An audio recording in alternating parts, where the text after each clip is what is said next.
మనిషిగా పుట్టడం మొదటి తప్పు. పెళ్లి చేసుకుని అంతకంటే పెద్ద తప్పు చేశాను. అధిక సంతానానికని క్షమచరాన్ని తప్పు చేశాను. నన్ను కని పెంచి పెద్ద చేసిన నా తండ్రికి కంటి ఆపరేషన్ చేయించకుండా బాధ పెట్టి గుడ్డివాణ్ణి చేసి దస్తావేజుల మీద సంతకాలు చేయించి కొడుకుగా తప్పు చేశాను. ఒక్కగానొక్క కొడుకని నన్ను కుటుంబాన్ని ఉద్ధరిస్తాడని వాడికి వచ్చే కట్నంతో ఆడపిల్లల పెళ్లిళ్ళు చేయొచ్చని ఆశతో వాడిని మాత్రమే పెద్ద పెద్ద చదువులు చదివించి ఆడపిల్లలకు అన్యాయం చేసి తండ్రిగా తప్పు చేశాను. తక్కువ కట్నం అడిగాడు కదా అని కక్కుర్తిపడి వాడు ఎటువంటి వాడో తెలుసుకోకుండా పెద్ద కూతురులో దౌర్భాగ్యుడికి ఇచ్చి పెళ్లి చేసి చివరికి దాని పసుపు కుంకాలు కూడా తుడిపేసి మరింత తప్పు చేశాను. రెండో కూతురు తన కాళ్ళ మీద తనే నిలబడి 4 డబ్బులు సంపాదించుకుంటుంటే సిగ్గు లేకుండా డబ్బులు వాడుకున్నాను. చివరికి నేను పెళ్లి చేయలేనేమోనని తన మొగుడిని తనే వెతుక్కుని వెళ్ళిపోతే భారం తగ్గిందని బాధ్యత లేని తండ్రిగా తప్పుకున్నాను. ఫస్ట్ మార్కులతో స్కూల్ ఫస్ట్ తెచ్చుకున్న నా 3వ కూతుర్ని చదువు ఎక్కువైతే అంతకంటే ఎక్కువ చదువుకున్న మొగుడిని తేవాల్సి వస్తుందని చదువుకుంటాను నాన్న అని ఆశగా నోరు తెరిచి అడిగితే వద్దమ్మా అని నిర్దాక్షిణ్యంగా నోరు నొక్కేసి మరింత తప్పు చేశాను. కొడుకుగా తండ్రిగానే కాదు చివరికి అన్నగా కూడా చెల్లెల్ని పట్టించుకోలేదు. తను తప్పు చేస్తే అడ్డుకోక మౌనంగా ఉండి తప్పు చేశాను. ఇన్ని భయంకరమైన తప్పులు చేశాను సార్. నేనే కాదు మధ్య తరగతి కుటుంబంలో పుట్టిన ప్రతి వాడు ఈ తప్పులే చేస్తున్నాడు. ఎందుకంటే బుర్ర నిండా ఆశలు, ఇంటి నిండా కష్టాలు, పెరిగిన ధరలు, తరగని బాధలు, పాలవాడికి నీళ్లవాడికి రెంటుకి కరెంటుకి రేషన్కి మందులకి కూరలకి కూతుళ్ళకి అల్లలకి కొడుకులకి చదువులకి పండగలకి పబ్బాలకి శుభాలకి అశుభాలకి అన్నిటికీ ఖర్చు ఖర్చు ఖర్చు.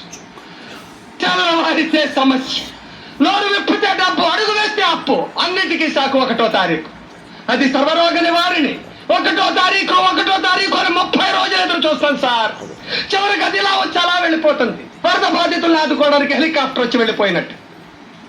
1వ తరగతి వాడికి 2వ తరగతి, 2వ తరగతి వాడికి 3వ తరగతి, ఇలా అన్ని తరగతుల వాడికి ఎదుగుదల ఉంటుంది. ఒక్క మధ్య తరగతి వాడికి మాత్రం ఎదుగుదల ఉండదు సార్. ఒక్కడు రెక్కలు ముక్కలు చేసుకుని సంపాదిస్తుంటే 10 మంది అడ్డగాడిలో కూర్చుని దౌర్భాగ్య సాంప్రదాయం మారినంత వరకు మా మధ్య తరగతి కుటుంబాల కథ ఇంతే సార్. నా కష్టాలు ఏ దేవుడు తీర్చాడు కాబట్టి, నా తండ్రి కొడుకుల సమస్యలు నావిగా భావించారు కాబట్టి ఆ ఇల్లు కూడా నాది అనుకునే గత్యంతరం లేక అమ్మేశారు సార్. ఆ వచ్చిన డబ్బులు 1 రూపాయి కూడా నేను వాడుకోలేదు. 5,000 పెట్టి రిక్షా మాత్రం కొన్నాను సార్. అది ఎందుకో తెలుసా? ఇప్పుడు కొన్న గుడిసైనా అమ్ముకోకుండా ఉండాలనే ఆశతో. అదే తప్పైతే ఈ అల్పజీవిని, ఈ అసమర్థుడిని తప్పకుండా శిక్షించండి సార్. మీరెంత పెద్ద శిక్ష వేసినా 50 ఏళ్ల మధ్య తరగతి మనిషిగా నేను అనుభవించిన శిక్ష కంటే అది చిన్నదే అవుతుంది. కాబట్టి ఆనందంగా అనుభవిస్తాను. కాకపోతే ఒకే ఒక్క కోరిక సార్, నాతో పాటు ఆ శిక్ష నా భార్యకు కూడా వేయండి.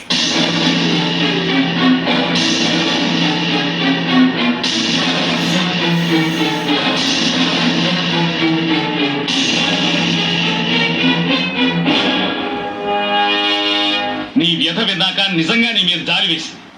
కానీ నీ కోరిక విన్న తర్వాత నీ మీద అసహ్యం వేస్తుంది. I'm sorry sir. Please sir, దయచేసి ఒక్క కోరిక కాదరకండి సార్.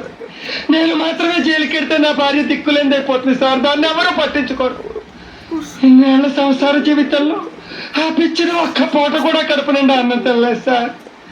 జైల్లో అయితే ఉండడానికి చోటిచ్చి 2 పూటలు అయితే అన్నం పెడతారు సార్.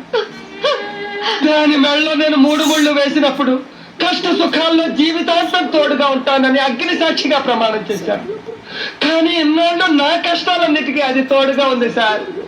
ఇప్పుడు ఇన్నాళ్ళకి ఈ వయసులో నాకు సుఖపడే అదృష్టం పట్టింది. ఈ కాస్త అదృష్టాన్ని దాంతో కలిసి పంచుకునేవాడు సార్. ప్లీజ్ సార్, ప్లీజ్ మమ్మల్ని శిక్షించండి సార్, మమ్మల్ని శిక్షించండి సార్. తప్పకుండా శిక్షిస్తాను.